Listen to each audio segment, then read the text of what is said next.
Hi guys, welcome back to another video. So it's a beautiful day, so I thought I'd come out and practice some finishing. So I'm going to show you a few drills that you can use to work on your finishing as well. So there'll be 3 or 4 different drills, very simple, but I'm just going to talk through the different scenarios that you can put yourself in that you would come across in the game and how we finish, because we need to be tactical with our finishing. Finishing and shooting are 2 different things. So shooting is generally more outside the area when you're putting a bit more power behind it, trying to catch the keeper off guard kind of thing, but finishing is a lot different. We really need to go for more finesse, more accuracy with our finishing, because it's typically inside the box when you get in a finishing situation and the keeper's expecting a shot, so he's going to be very active in the net, he's going to be on his toes and he's going to be waiting to react to that shot. So we need to be even more clinical than we do outside the box. So I'm just going to show you how I set up the goal. So it's just kind of like this. As you can see, I've got a shirt or a jumper, whatever you want to use, in the top corners, just as some top corner targets, and then in between the goal, on the goal line there, I've got 2 cones. So we're not aiming for the cones, we're aiming in between the post and the cone on both sides. So they're the 4 hardest places for the keeper to save it. Anyway, that's enough of me talking. I'm going to show you 3 or 4 drills that you can use, that you can work on your finishing in a functional way, and there's no need for a goalkeeper or defenders. You can just kind of practice the scenario out, and when you get proficient at it here and it becomes second nature, you'll find yourself scoring a lot more goals in games. So let's go. So the first drill, I've just set up a cone a bit further out than the penalty spot, probably about 5 to 10 feet away from the penalty spot. And all we're doing is just having the ball at our feet with our back to goal, and then doing a short, sharp turn, like we've just got a breakaway or we're through on goal, and then we're just going to finish into the corners. So obviously we're just aiming for that general area. If we hit in between the cone and the post, obviously that's a great shot, and if we hit the shirt, that's a perfect shot as well. But I just go through this maybe 15 to 20 reps and then move on to the next one. So this is more of a warm-up exercise. We're moving in the center of the goal, so it's like we're one-on-one with the goalkeeper, and we usually have all 4 corners to aim at when we're one-on-one with the goalie, because he'll usually be central. So if we can hit any one of the 4 corners, typically it will end in a goal if we hit it accurate enough. So this is scenario number 1. Just go through this about 15 to 20 reps, and then we'll move on into the next activity. So let's go. So for the first few shots of the day, I'm going for pure accuracy over anything else. So I'm not looking for power at this point, I'm not looking to go for top corners, I'm just looking to find my accuracy. So I'm just going for those lower corners there between the cone and the post, just using the big inside surface of my foot that I would use to pass to a teammate, pointing my standing foot towards where I want the ball to go, and just guiding it into the corner like I would a pass.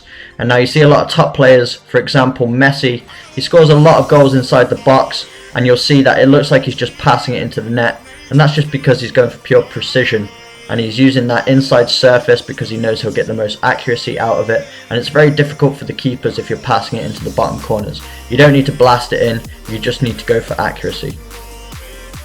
So as you can see, as the session is going on, I'm getting a little bit more comfortable, so I'm adding a bit more power behind the strike, getting it more in the side netting, getting a bit more lift on it now.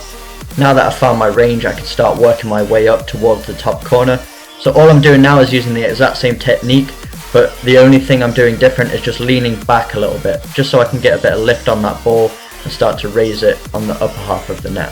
Before I was just going for those bottom corners with my chest over the ball as I was passing it to keep it nice and low, but now I'm just leaning back ever so slightly just to get the ball off the ground.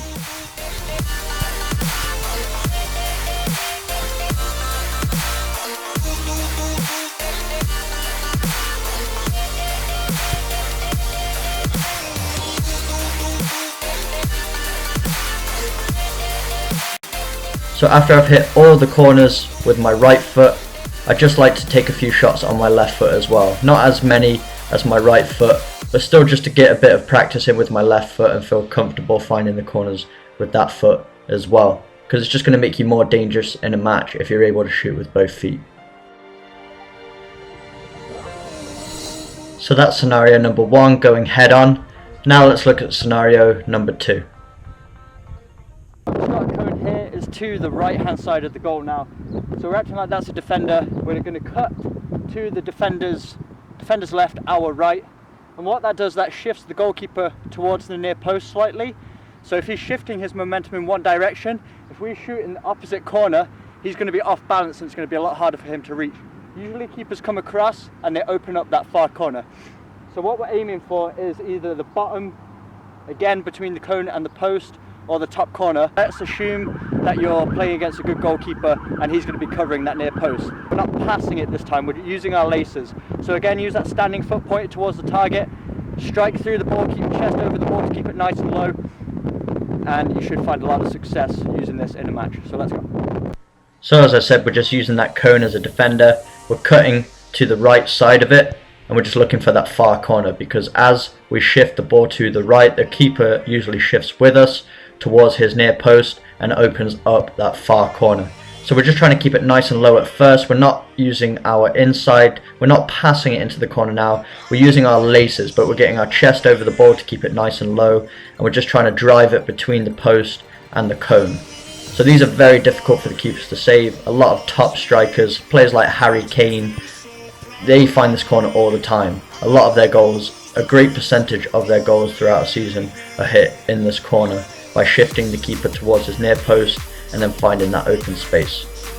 So again, we're trying to point our standing foot towards that corner, using our laces or instep, kind of that sweet spot, and then just following through towards the corner. Now you can see I'm starting to raise the ball a little bit and just try and find that side netting. The side netting is always a difficult place for the keeper to save it. So I'm still trying to get it in between the cone and the post, just putting a bit more lift on it now.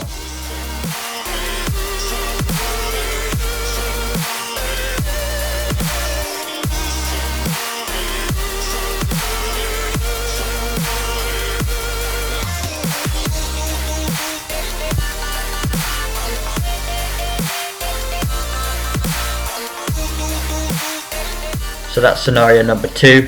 Now let's look into the final scenario. Alright guys, so the final scenario is just a little different. We're opening up our body this time, so we're looking for the far corner again, but this time we're bending it. So we've gone down the middle, finishing one-on-one. We've gone across our body, and obviously you can repeat that left-footed as well. Now the final scenario is opening up that body. So we're dribbling at the cone like it's a defender, and we're going to do a little shimmy, and then we're trying to find the far corner and bend it, wrapping it around the keeper. A good player to watch that does this a lot is players like Arjen Robben. He does this a lot, and he scores a lot of goals by dribbling at the defender, then opening up his body and bending far post. So if you get it right, it's very effective, and if you can master these 3 scenarios, you're going to find yourself getting a lot more chances on goal, and when you do get those chances, you're going to be a lot more clinical. So let's get this one. So just like the other 2 scenarios, the first few shots here, we're just going to go for that bottom corner, just trying to find that accuracy. So as you can see, I'm slightly shifting the ball to my right, then just opening up, but instead of just passing it, it's a bit more of a whip, a bit more of a curling effect. So we're really trying to wrap it around the goalkeeper into that far side netting, still aiming between the post and the cone. And as you get more comfortable here, I'm starting to raise the ball a little bit as well. The perfect shot would be right just beside the post there. Obviously the absolute perfect shot would be posting in. That's really going to get out of the keeper's reach and find the goal. But this is a really effective finish, because what typically happens, because we're dribbling at that defender, which is the cone, usually the defender blocks the goalkeeper's vision, so the goalkeeper doesn't know when you're going to shoot. So if you can do it nice and quickly and just wrap it into that far corner, you're going to catch the goalkeeper off guard and have a good amount of success with this. As I said, good players to watch is players like Arjen Robben. But that's scenario number 3. Try this one out. Alright guys, so that's it. That's just 3 different scenarios that you will likely encounter in a game. So just rehearse this in training. I know we don't have a goalkeeper, but if we're aiming for those corners, when we do have a goalkeeper, finishing is just going to feel natural. So if you don't have cones or sweatshirts to put in the corners, just use the side net as a frame of reference for something to aim at. Keepers are always going to struggle if you're hitting them right in the side netting. So if you enjoyed this video, hit that like button. If you're new here, subscribe for weekly training videos, and as always, I'll see you guys in the next video.